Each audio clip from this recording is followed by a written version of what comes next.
네, 성도 여러분 안녕하십니까? 안녕하세요. 이렇게 찾아뵙게 되니까 너무 감개가 무량합니다. 제가 2015년 4월에 왔던 기록으로 나오는데 7년 만에 다시 찾아뵙는 것 같습니다. 오기순 목사님이 어제 제 방에 와서 그렇게 얘기를 하는 겁니다. 병동생 사이니까 대화할 때는 친하게 하겠죠. 그래서 형, 여기 남대문 목사님도 오고 여러 목사님들도 오는데 유명한 목사님들만 오는 데야. 그런데 형도 내가 데리고 왔어. 고맙습니다. 여러분들이 오셔서 이렇게 말씀을 전하는 자리에 함께 하게 된 것. 여러 집회 장소를 가지만은 특별히 이런 곳에서 함께 여러분들과 함께 힐링하고 말씀을 나눌 수 있다는 것이 너무 감사하고 또 은혜가 되는 한 주간이 되기를 간절히 바랍니다. 아멘. 오늘 이 저녁에는 하나님은 내 편이십니다 하는 제목으로 말씀을 드리도록 하겠습니다. 미국 역사상 가장 위대한 대통령으로 불리는 링컨 대통령은 남북전쟁을 일으키고 난 다음에 첫 해에 너무 많은 고통과 어려움을 당했습니다. 그래서 83kg의 몸무게가 57kg까지 줄어들 정도로 심리적인 압박을 느끼고 힘들었습니다. 근데 어느 날 북군의 첫 승전보가 오고 난 다음에 흥분한 방료들이 뛰어와서 대통령에게 이렇게 보고를 하는 겁니다. 각하, 이제부터는 아무 염려하지 마십시오. 하나님은 항상 우리 편입니다. 하나님은 항상 우리 북군 편입니다. 라고 얘기를 하는 겁니다. 그 얘기를 듣고 나서 링컨이 좋아하지를 않았어요. 그러면서 링컨이 이런 얘기를 합니다. 내가 진짜 염려하는 것은 내가 정말 하나님 편에 서 있는가 하는 것입니다. 내가 하나님 편에 서 있다면 하나님은 항상 내 편이 되십니다. 저는 이 교훈을 성경의 다윗을 통해서 깨달았습니다. 라고 말을 하는 겁니다. 여러분, 오늘 저는 여러분과 저희의 삶에 있어서 하나님이 항상 우리 편이라는 사실을 잊지 말아주시기를 간절히 바라는 마음으로 이 말씀을 준비했습니다. 오늘 본문의 말씀을 한번 읽어보도록 하겠습니다. 여호와는 내 편이시라. 같이 읽어볼까요? 힘차게 한번 읽어보겠습니다. 시작. 여호와는 내 편이시라. 내게 두려움이 없나니 사람이 내게 어찌하고 여호와께서 내 편이 되사 나를 돕는 자 중에 계시니 그러므로 나를 미워하는 자에게 보응하시는 것을 내가 보리라. 29절로 구성된 시편 118편은 마틴 루터가 정말 좋아하던 구절이 성경이 시편 118편입니다. 그런 말하기를 시편 118편에 대해서 이렇게 얘기를 합니다. 이것은 시편 118편은 내가 사랑하는 나의 시입니다. 진실로 이 시는 여러 차례 나에게 도움을 주었던 시입니다. 그리고 그 뒤에 이렇게 기록을 했어요. 이 시는 황제도 군왕들도 지혜자도 모사도 성자들도 나를 도우려 하지 않았을 때 많은 고통으로부터 나를 건져 주었던 시입니다. 아멘입니까? 아멘. 이렇듯 시편 118편은 루터뿐만 아니라 고통을 당하는 모든 사람에게 희망과 용기를 주는 시가 되고, 오늘 제가 여러분들에게 시편 118편의 내용을 설교하고 간 이 순간부터 여러분들에게도 여러분들이 가지고 있는 모든 고통과 아픔을 극복할 수 있는 가장 위대한 시편의 한 장면이 될 겁니다. 왜냐하면 이 시의 주제가 믿음 위에 신자를 도우시는 하나님의 능력에 대해서 노래하는 거기 때문입니다. 다윗은 지금 힘있게 뭐라고 얘기를 합니까? 제가 여호와는 하면 여러분들은 나의 편이라고 한번 해주십시오. 여호와는 나의 편. 여호와는 나의 편. 여호와는 나의 편. 조금 더 친근하게 하려면 여호와는 내 편이라고 말하는 것입니다. 이렇게 말할 수 있는 이유가 있습니다. 그는 자신의 문제를 하나님께 전부 다 맡겼기 때문에 하나님이 그 모든 것을 해결해 주실 수 있다는 것을 믿고 기다릴 수가 있었습니다. 또한 하나님이 내 편이라는 고백은 나도 하나님 편에 서겠다는 적극적인 자세를 말하는 거예요. 하나님만 내 편이라는 말이 아니라 나도 하나님 편에 서겠다는 말입니다.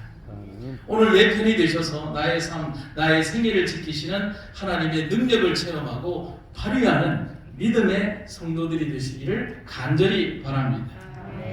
2차 세계대전 당시 독일군이 자기들이 직접적으로 공략할 수 없는 데는 폭격을 했습니다. 근데 어디까지 갔냐면 노르웨이 지경까지 가서 비행기를 띄워서 이렇게 폭격을 했습니다.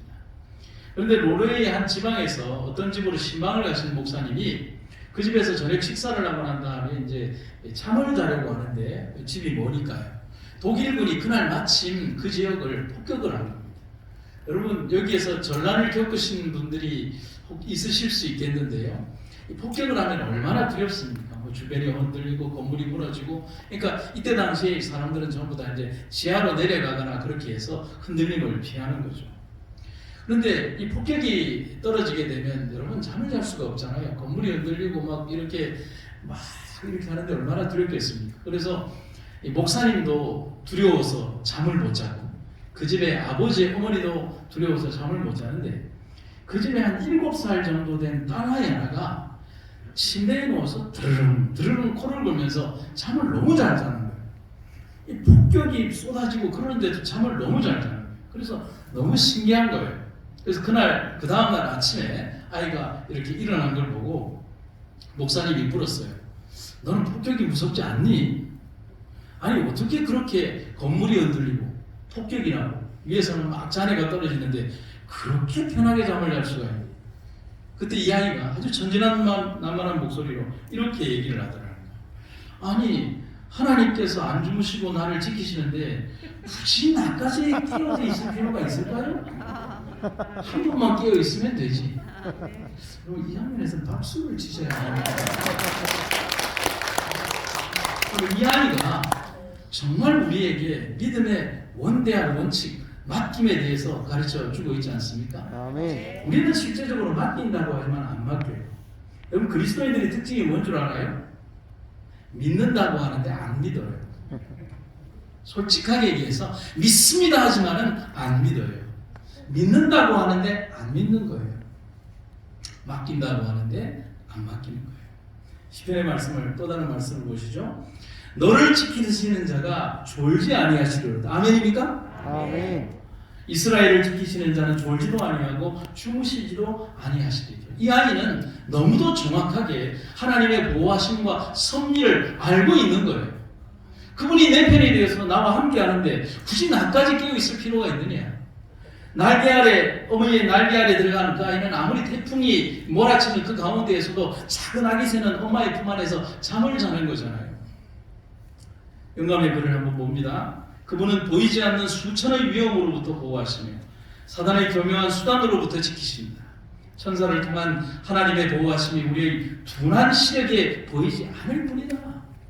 우리의 육체에 가려진 차원의 시간 속에 가려진 그리고 공간의 한계성에 가려진 우리의 시간이 미래를 보지 못할 뿐 그리고 이 공간의 너머를 보지 못할 뿐 우리를 둘러싸고 있는 천사의 그 모습을 실제로 보지 못할 뿐 그러나 우리의 영적인 눈을 떠서 바라본다면 죽음 저편의 세계, 사선 너머의 세계, 요단강 건너편의 신령한 세계를 보는 영적 안목을 가진다면 하나님의 돌보심이 우리와 함께하고 있다는 것을 우리는 분명히 믿을 수 있다는 사실이죠.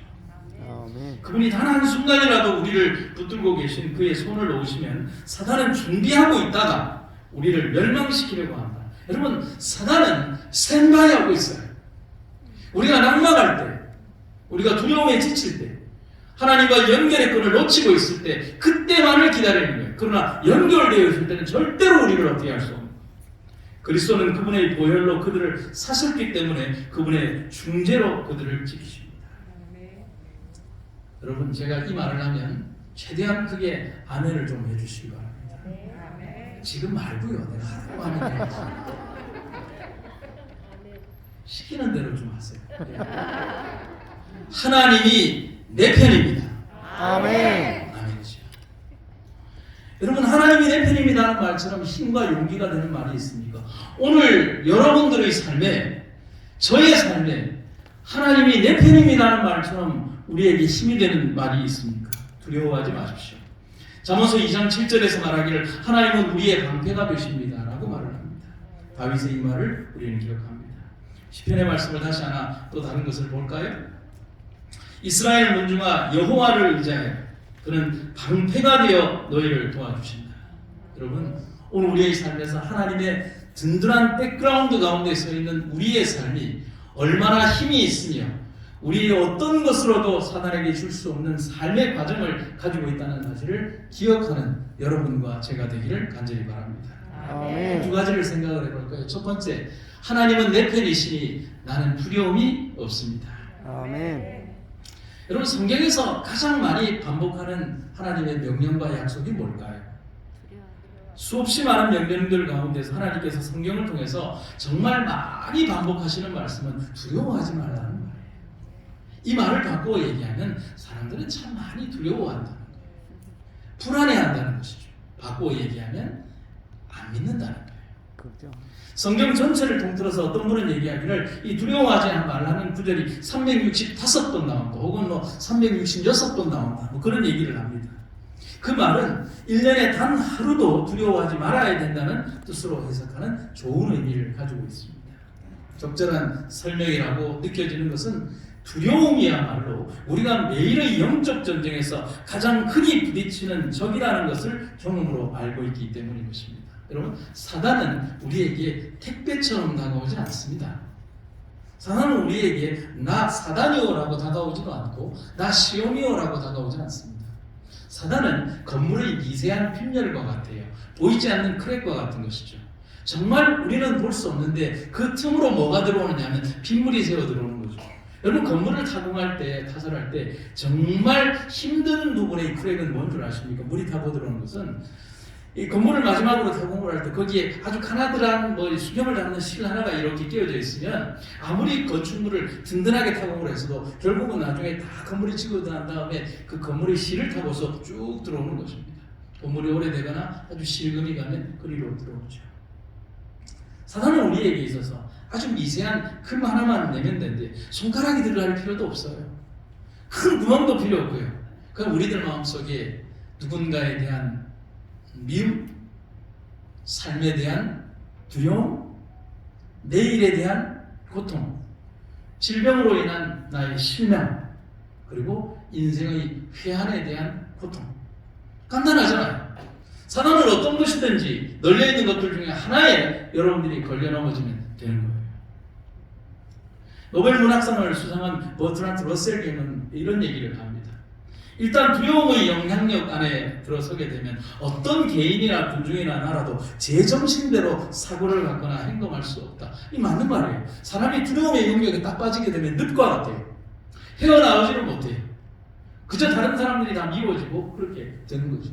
어떤 두려움과 그런 것에 지배를 받게 되면 끝없는 사단의 영향력 아래에서 지배를 받게 된다는 것입니다. 두려움과 공포에 지배당하는 순간 그 누구도 올바른 사고와 명확한 판단력을 유지하고 평정심을 유지할 수 없다는 말이 되는 겁니다. 여러분들의 삶에 제일 먼저 고통의 순간이 다가왔을 때, 내가 질병에 걸렸을 때, 죽음이라는 환경이 내게 다가왔을 때, 사랑하는 사람과 이별해야 된다는, 언젠가는 이별해야 된다는 어떤 그런 고통의 순간이 다가왔을 때 우리는 두려움의 지배를 가장 먼저 받습니다. 그리고 심령의 모든 마음들이 흐트러지거나 누군가에 대한 미움이나 하나님에 대한 서운함으로 나타나게 되는 거죠. 하나님은 우리에게 그것을 주기 위하여 우리 삶의 그 경험을 허락한 게 아닙니다. 우리는 더욱더 그 시간에 하나님을 더욱더 의지하면서 하나님과 함께 그 고통을 이겨나가기 위하여 우리는 이 삶을 나아가야 하는 것입니다. 성경이 우리에게 이런 얘기를 합니다. 정신을 바짝 차리고 항상 깨어 있으십시오. 여러분의 원수 마귀가 으르렁거리는 사자처럼 먹잇감을 찾아 두루 돌아다니고 있습니다. 여러분, 이때 당시의 상황을 생각을 한다면 군주의 사자가 으르렁거리면서 찾아간다는 이 표현을 왜 할까? 이때 당시 그리스도인 상황들이 그랬어요. 분노한 로마의 병사들이나 종교 탄압을 하는 이교의 숭배자들이 그리스도인들을 잡아내기 위해서 우는 사자처럼 돌아다니는 거예요. 걸리면 창 끝에 걸리거나 종교적인 어떤 압박을 가하거나 칼 끝에서 자기의 신앙의 어떤 고백을 해야 되는 어떤 그런 상황에 있는 것이죠. 사단은 인간 대리자들을 통해서 끝없이 공포와 두려움을 자행해 왔습니다. 제가 예전에 저희 교회에서 7교회 이야기라는 내용으로 설교를 한 적이 있습니다. 그런데 그 설교를 하면서 참 재미있는 공통점을 하나 발견한 게 있어요. 그게 뭐냐면 그때 당시 7교회 성도들은 전부 다 고통을 받았습니다. 우상 숭배로 정착이 되었던 로마의 도시들은 장사를 잘했어요. 7교회는 전부 다 번성하는 도시였거든요. 정치, 경제, 문화 모든 면들에 있어서. 그런데 번성하고 발전한다는 것은 뭐냐면은 경제력이 집중되어 있다는 것을 말하고 많은 사람들이 모이는 곳이라는 것을 말하죠. 그러다 보니까 거기에는 상인연합이라고 하는 카르텔이 항상 조직이 됩니다. 여러분들 중고등학교 때 배웠던 기억나시죠? 길드라고. 그때 나온 거예요. 카르텔이라고. 상인연합이라고. 오늘날에도 존재하는 것이죠. 가장 오래된 인간들 사회에서의 어떤 상권연합인 것입니다. 그런데 이 카르텔은 그 당시 종교적 단체와 결탁이 되어 있었기 때문에 우상 숭배에 참여하지 않는 그리스도인들의 상권을 약탈하는 일에 이 카르텔이 가장 먼저 앞장섰습니다. 그런데 얼마나 좋아요. 그리스도인들은 근면 성실했기 때문에 좋은 상권들을 많이 가지고 있었어요. 그런데 그들이 우상 숭배에 참여하지 않는 거예요. 비너스 신에게 절하지도 않고 제우스 신에게 절하지도 않는 거예요. 그들은 유일하신 하나님만 섬긴다는 거예요. 카르텔 조직이 그들의 중요한 상권을 뺏어서 자기들이 가져가는 거예요. 얼마나 좋아요. 그래서 그때 당시 그리스도인들은 죽거나 상권을 빼앗기고 난 다음에 가장 빈민층으로 전락하게 되도록 되어 있는 겁니다. 그래서 사단은 로마라는 군사력을 동원해서 철저하게 기독교를 박해하는 역사를 자행해왔습니다. 그게 7교의 역사 속에 등장하는 거예요. 그리고 여러분 사진을 한번 보시면 이게 스페인의 종교재판입니다. 중세시대에는 종교와 교회의 이름으로 교황권은 종교재판을 통해서 2000년이 넘는 기간 동안 사람들을 몇 명을 죽였냐? 6천만 명을 죽였어요. 6천만 명, 여러분 우리나라 인구보다 많은 숫자입니다. 남북한을 합친 숫자만큼 되는 거예요. 무참하게 살해를 했습니다. 하지만 교회의 역사는 폭력과 두려움에 굴복하지 않았어요.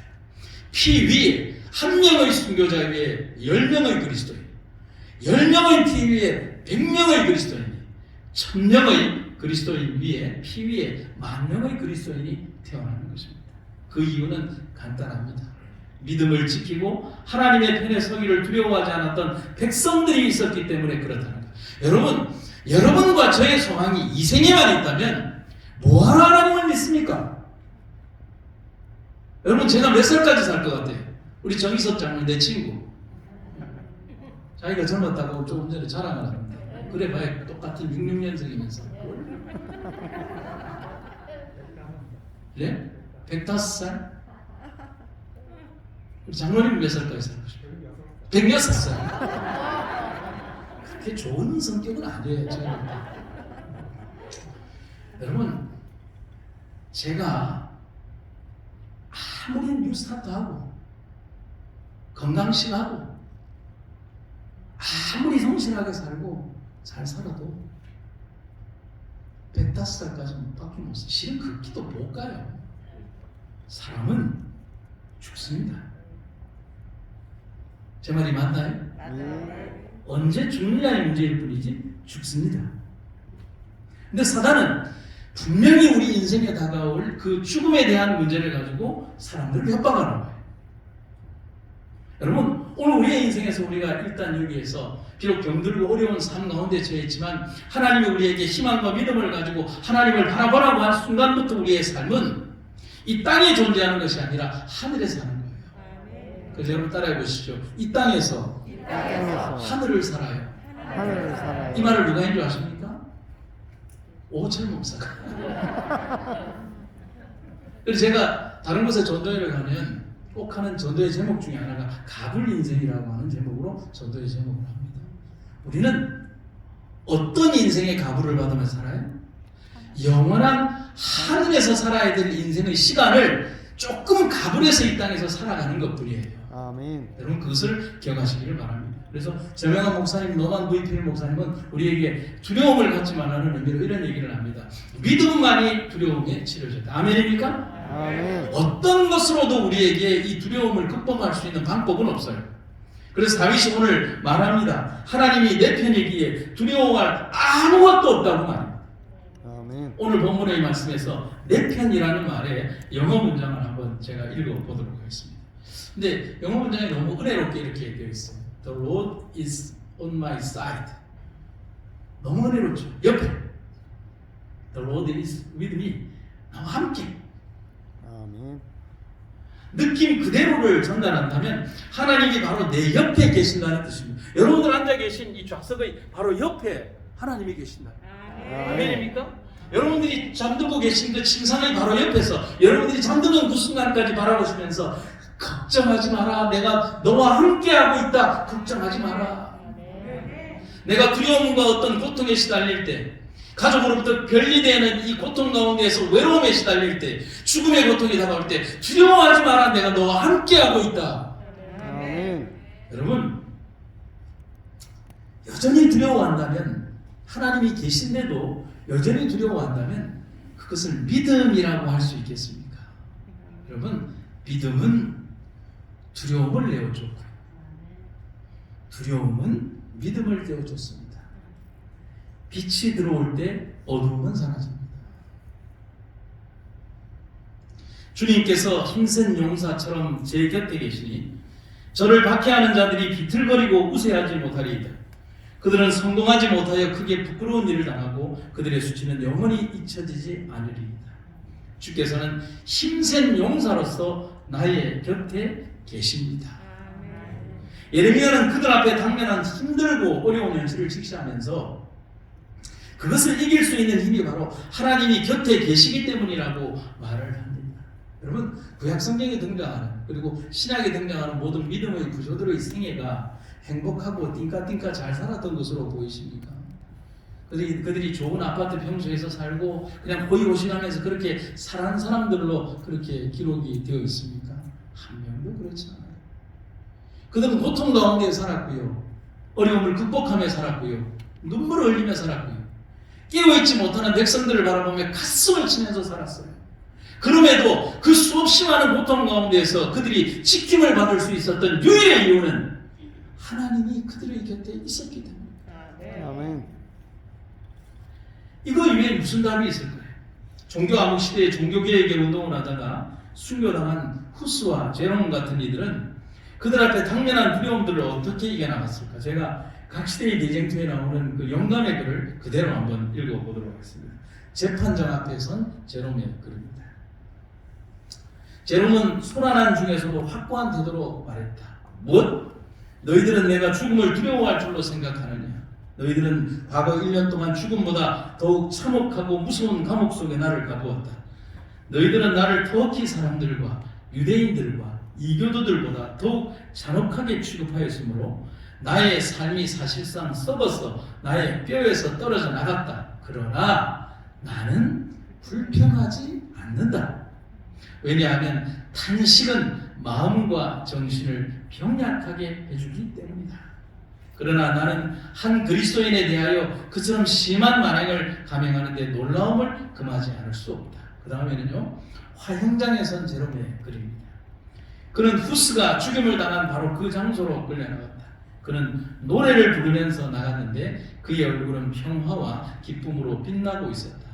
그 다음에 그는 그리스도를 주목하고 있었으므로 그에게는 죽음의 두려움이 없었다. 사형 집행자가 불을 붙이려고 그의 뒤로 돌아가자 그 순교자는 꺼릴 것 없이 앞으로 나와서 나의 눈앞에서 불을 붙이라. 내가 두려워했다면 여기에 오지 않았을 것이다 라고 부르짖었다. 여러분 뭐 같이 읽어볼까요? 내가 두려워했다면 라고 거기서부터 뒷문장 한 문장을 같이 읽어봅시다. 시작. 내가 두려워했다면 여기에 오지 않았을 것이다. 여러분, 두려움이라는 말과 같은 말은 하나님이 없습니다라는 말과 같습니다. 반대로 하나님이 있음을 알고 있는다면 우리는 절대로 두려움에 지배당하지 않습니다. 그게 참 믿음이라는 겁니다. 여러분, 내 편이라는 말은 성경 중에서 어떤 뜻으로 번역이 됐냐면 나를 위한다라는 말로 번역이 되고 있습니다. 내 편, 나를 위한다. 다윗은 그의 생명을 취하고자 계속 음모를 꾸미는 원수들 속에서도 침착하고 담대했습니다. 그는 만일 여호와가 자기를 위한다면 아무도 자신을 대적할 수 없음을 알았습니다. 로마서 8장 31절에 그런즉 이 일에 대하여 우리가 무슨 말하리요? 만일 하나님이 우리를 위하시면 누가 우리를 대적하리요? 여러분, 오늘 여러분들의 곁에 가장 가까이에서 내가 네 편이다 라고 말씀하시는 그 하나님과의 동행을 여러분 잊지 마시기를 간절히 바랍니다. 아멘. 두 번째는요, 하나님이 내 편이시니 나의 가까운 곳에 항상 계시는 분이 하나님입니다. 시편 118편 7절의 내용을 몇 가지의 번역본을 가지고서 한번 같이 읽어보도록 하겠습니다. 제가 오늘 오전에도 말씀드렸지만은 성경을 읽을 때 여러 번역본들을 같이 한번 읽어보라고 말씀을 드렸죠. 굉장히 은혜가 있어요. 한번 보시죠. 여호와께서 내 편이 되사 나를 돕는 자 중에 계시니. 아멘입니까? 아멘. 여호와가 나와 함께 계십니다. 아멘. 주께서 내 편이 되어 나를 어떻게 도와주신다고요? 항상 도와주신다. 아멘. 공동번역에는요, 여호와께서 내 편이 되어 도와주시니 나 정령 원수들이 망하는 꼴을 보게 되리라. 이거 시원하게 쓴 얘기죠. 공동번역이 때로는 참 재밌는 번역이 있어요. 여러분들이 뭐 카타르시스가 나오는 것 같죠? 네. 내용을 정리해 본다면 하나님은 내 편이시지만은 나의 가장 가까운 곳에서, 곧 언제나 도우실 수 있는 곳에서 내가 손을 뻗으면 내게 손잡아 달라고 하는, 하나님이여 내 어깨가 정말 어렵습니다라고 얘기할 때 어깨가 되어주시는 가장 가까운 곳에서, 그리고 더 중요한 것은 우리들이 잘 아는 그 사람들 가운데에서 우리와 함께 사람의 모습으로 동행하고 계시다는 사실이죠. 근데 문제는 그거 아십니까? 여기 예를 들면 4분의 사람, 5분의 사람이 있다면 그 안에 하나님께서 함께 하시는 거예요. 근데 아멘. 자기가 하는 일이 천사의 일을 하고 있는지 하나님의 일을 하고 있는지 그분은 잘 몰라요. 그러나 하나님께서 그를 통하여 여호와의 능력이 되셔서 손이 되어 그와 함께 하신다는 사실이죠. 아멘. 그럼 우리 모두가 그런 천사가 되고 여호와의 손이 되는 우리가 되기를 간절히 바랍니다. 아멘. 그분은 그대들이 하늘을 보기를 원하시며 하늘은 그대들이 생각하는 것보다 훨씬 가까이에 있다. 하나님의 거룩하고 기름 부음 받은 자들은 바로 그대 곁에 있으며 여기에는 그분이 소유하실 수 있는 가장 큰 사랑의 대상인 교회가 있다. 뭐라고 되어 있어요? 그 다음에 그분은 우리 모두를 살피고 계신다. 다윗은 내 편이신 하나님의 위치가 나와 가장 가까운, 그리고 나를 돕는 사람들 가운데라는 아주 친근하고 편안한 표현을 하고 있습니다. 여러분, 내 편이라고 얘기해놓고 하나님이 저기 멀리 계시다라고 하면 안 맞잖아요. 근데 성경은 정확하게 이 방정식을 설명을 하고 있는 거예요. 하나님은 내 편이신데 가장 가까운 곳에서, 내 가장 숨소리가 근접할 수 있는 가까운 곳에서 내 기도에 함께 동감하고 계신다는 사실이죠. 여러분, 가깝다, 멀다라는 말은 세상의 물리적 지배를 받으지 않으시는 하나님에게는 별로 의미 없는 말입니다. 우리에게 발 한 폭 1m는 한 60, 70cm 정도 되지만 개미에게는 1km 정도 되는 것입니다.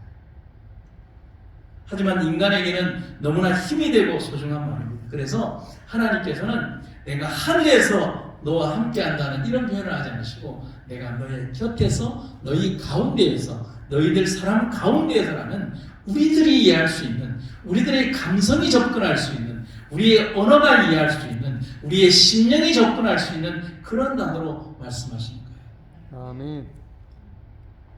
공간과 시간의 한계 안에 사는 우리들에게 거리는 시간을 말하고 도움이 필요로 될 때 소요되는 시간을 말하는 것입니다. 그렇다면 하나님은 어떻게 이 도움의 시간을 시간에 구애받지 않고 베푸실까?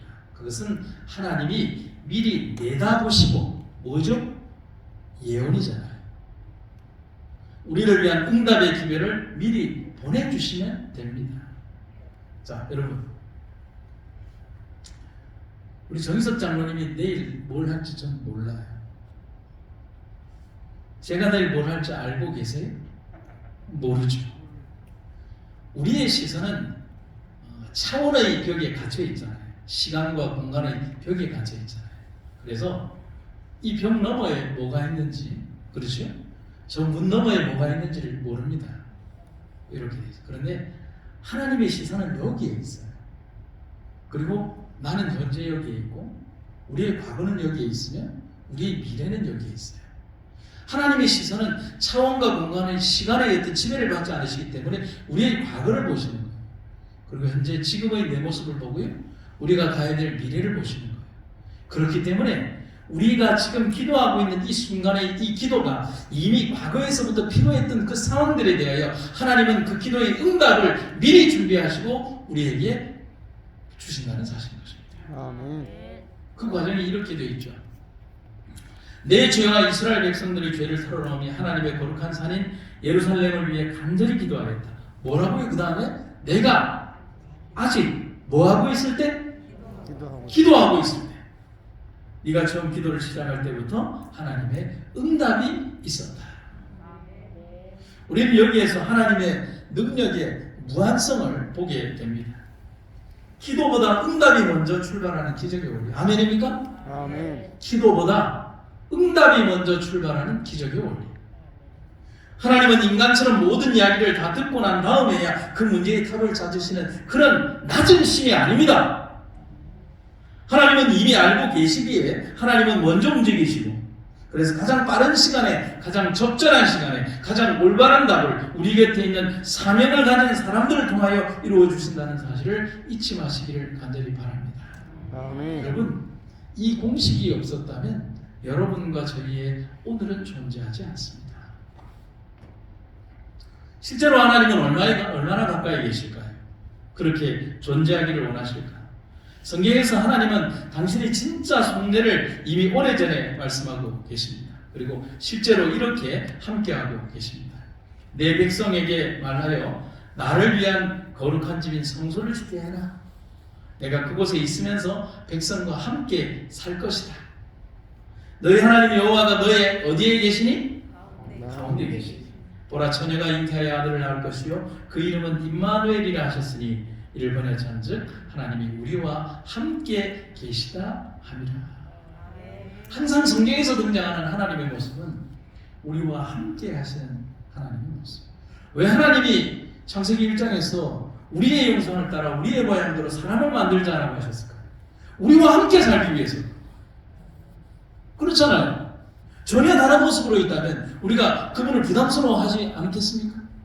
그래서 그분은 우리와 가장 가까운 모습으로, 하나님의 형상의 모습으로, 당신의 가장 완벽한 우주의 존재의 모습으로 인간을 만드신 다음에 우리 속에 거하시면서 우리와 함께 살을 부대끼면서 나와 함께 먹고 자고 하시면서 우리의 삶에 거하시기를 원하는 겁니다. 아멘. 무한하신 하나님의 팔은 하늘의 벽을 넘어 그대의 손을 잡아 그 품에 안으시려고 뻗치고 있다.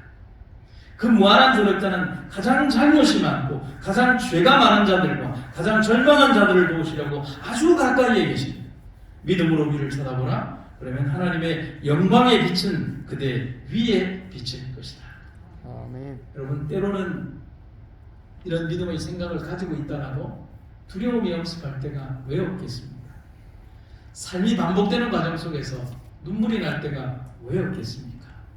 열심히 살아간다고 하지만 정말 건강을 위하여, 또 때로는 내 고통을 극복하기 위하여 반복되는 삶 가운데에서, 그리고 운동을 하는 가운데에서도 왜 그런 두려움이 없겠습니까? 하나님은 그런 두려움마저도 내 스스로 극복하는 것이 아니라 그럴 때 그 순간마다 그리스도를 바라보라고 말을 하는 겁니다. 아멘. 그것만이 우리가 이길 수 있는 것입니다. 그래서 저명한 스펄전 목사님은 이렇게 얘기를 합니다. 믿음이란 자신을 하나님의 약속 위에 던지는 것이다. 아멘입니까? 아멘. 스펄전 목사님은 정확히 믿음의 정의를 말해주고 있습니다. 또한 그 믿음이 어떻게 작동되는지, 또한 그 믿음을 통하여 하나님이 어떻게 역사하는지를 정의해 주고 있는 것입니다. 결국 우리는 믿음을 통해서 하나님의 역사를 체험할 수 있고 하나님의 임재를 경험하게 됩니다. 믿음이 있다면 어떤 일도 이룰 수 있으며 어떠한 일도 감당할 수 있습니다. 아멘. 다시 한번 말씀드리죠. 믿음이 있다면, 하나님이 함께 하신다면 어떤 일도 이룰 수 있으며, 그보다 더 중요한 것은 어떠한 일도 감당할 수 있습니다. 아멘. 여러분이 감당하고 있는 그 일을 분명히 이루시기를 간절히 바랍니다. 아멘. 왜냐하면 하나님이 내 편이 되셔서 나와 함께 하시기 때문입니다. 아멘. 우리는 감당하기 위하여 이 자리에 온 사람들 아닙니까? 삶에서 다가온 내가 원하지 않았던 인생의 가장 싫었던 방문객과 함께 인생의 가장 무거운 짐을 지니며 이 자리에 와 있는 거 아닙니까? 그렇다면 감당하셔야 합니다. 그리고 이겨내야 합니다. 그러나 여러분 혼자의 힘으로 이겨내라고 말씀하지 않으십니다. 하나님께서 여러분들과 함께 하신다고 말씀하십니다. 아멘. 마지막으로 한 분의 이야기를 좀 들려드리고 말씀 마치겠습니다. 몇 개월 전에 미국 로마린다 교회에서 한 재림교인의 장례식이 있었습니다. 평생을 서울 위생병원에서 근무하셨고 6.25 당시에는 위생병원 식구들과 함께 제주도까지 피난을 갔다가 부산으로 오시면서 지금 부산병원의 전신인 부산위생병원 부산분원을 만드는 일에 일조를 하시는 분입니다. 우연한 기회에 그분에 대한 짧은 글을 부탁받고 글을 쓰게 되면서 그분의 양력과 일생들을 받아서 정리를 하는 가운데 너무 깊은 감동을 받아서 제가 이렇게 설교를 위한 자료를 준비하게 되었습니다. 전쟁 직후에 서울이 북한군 나라에 들어갔을 때 서울위생병원은 북한의 특별병원으로 지정이 되었습니다. 그 이유는 뭐냐면 그때 당시에 서울위생병원만큼 큰 병원이 없었기 때문에 의료시설이 뛰어난 병원이 없었기 때문에 서울을 점령한 이 북한군이 공산군이 제일 먼저 서울위생병원을 딱 점유하고 거기에 특별본부도 차리고 난 다음에 이 공산군을 위한 간부들과 공산군을 위한 특별병원으로 지정을 했습니다. 28일 서울에 입성한 인민군 중 일부가 중량교를 지나서 남하하려다 미 군용기의 공격으로 많은 사상자가 발생을 했습니다. 근데 서울위생병원은 교전이 있었던 중량교에서 가장 가까운 병원이기도 했지만 서울위생병원의 명성을 이미 알고 있던 북한이 서울위생병원을 북한 고위 관료를 위한 전용 병원으로 지정을 한 겁니다. 전쟁이 계속되고 인민군 측 사상자가 계속 발생을 하자 북한은 의료진들을 차출해서 전선으로 파견하기 시작을 했습니다. 그런데 문제가 발생하는 거예요. 그때 서울위생병원 간호사 40명이 차출되어서 전선으로 끌려가게 됐습니다. 하지만 진짜 문제는 퇴각하는 인민군과 함께 간호사 40명이 전부 다 끌려서 38선 이북으로 끌려가게 된 안타까운 상황에 처하게 된 거잖아요. 그들이 돌아올 수 없는 환경이 되어버린 겁니다. 그런데 그해 10월 18일 미국에서 돌아온 그 유재한 박사님이 대단한 기질을 발휘하게 됩니다. 유재한 박사님의 일설에는 정말 아름다운 일들과 좀 놀라운 일들이 많아요. 이분이 아주 국가의 고위 관료들과 이렇게 줄이 많이 닿아 있었던 모양입니다. 그리고 하나님께서 이분과 함께 하셨어요. 당시 인민군 헌병대령이 유엔군에 억류되어 있었는데 그 사실을 아직 인민군이 모르고 있었다는 거예요.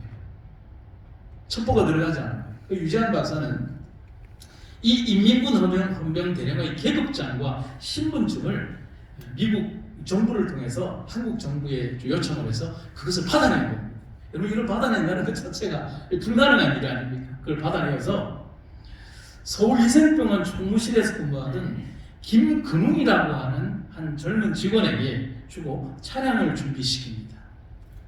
그리고 계급장과 신분증을 건네받은 이 김근웅 씨는 그곳으로 인민군 헌병 대령 행세를 하며 각 부대를 돌아다니면서 위생병원 출신 간호사들을 전부 다 구출을 했습니다. 아멘. 목숨을 걸고 그 일을 수행한 김 씨와 그 일을 주도한 유재한 박사 덕분에 무고한 간호사들 전부 다가 자유의 몸이 되었습니다. 그러니까 이 인민군 헌병 이 아주 고위 간부가 이 전선을 돌아다니면서 여기 위생병원 간호사 출신 있지? 들어와! 이러면서 전부 다 태워서 데리고 가버립니다.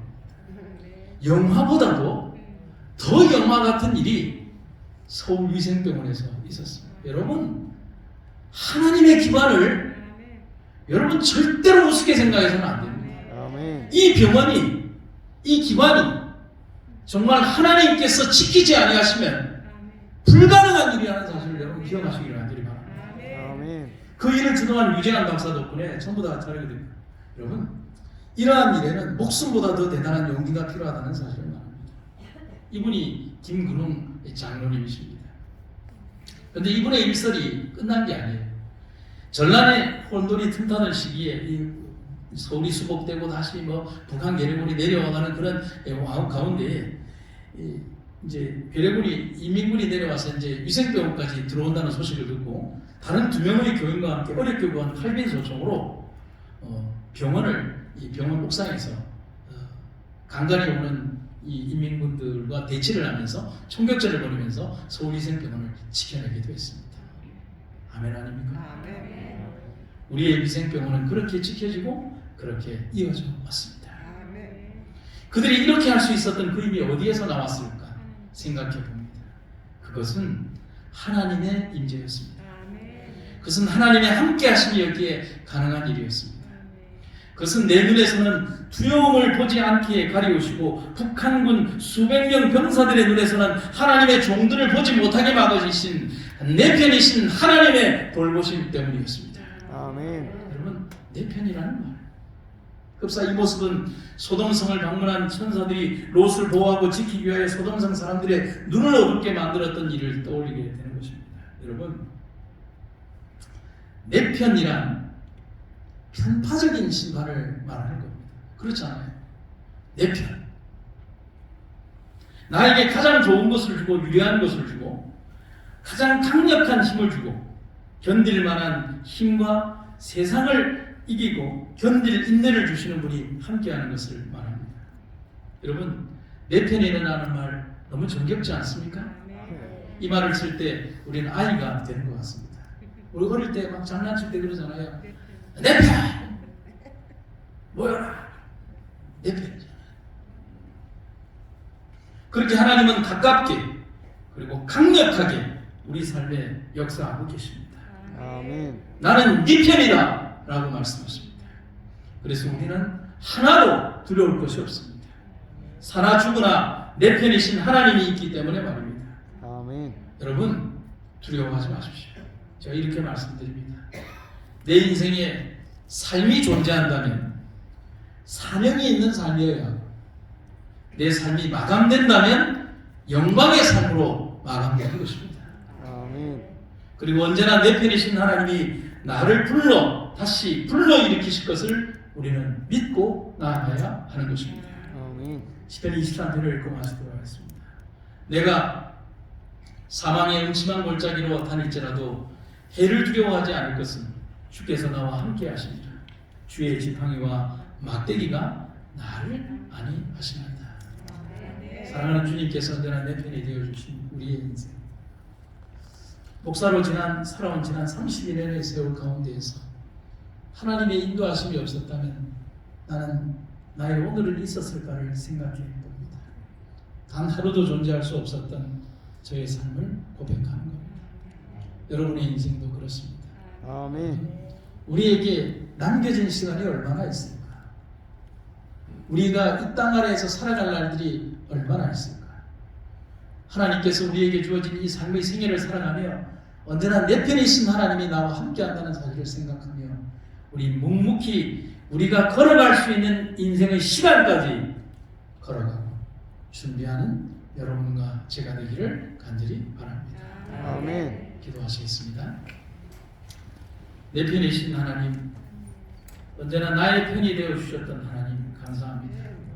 우리 인생에 두려움이 찾아왔을 때, 우리 인생에 가장 큰 고통이 찾아왔을 때, 눈물만이 내 삶을 덮었을 때 우리의 삶 가까운 곳에 계셔서 두려워하지 말라, 내가 너와 함께 할 것이다 라고 약속해 주신 하나님의 은혜를 우리는 잊을 수 없습니다.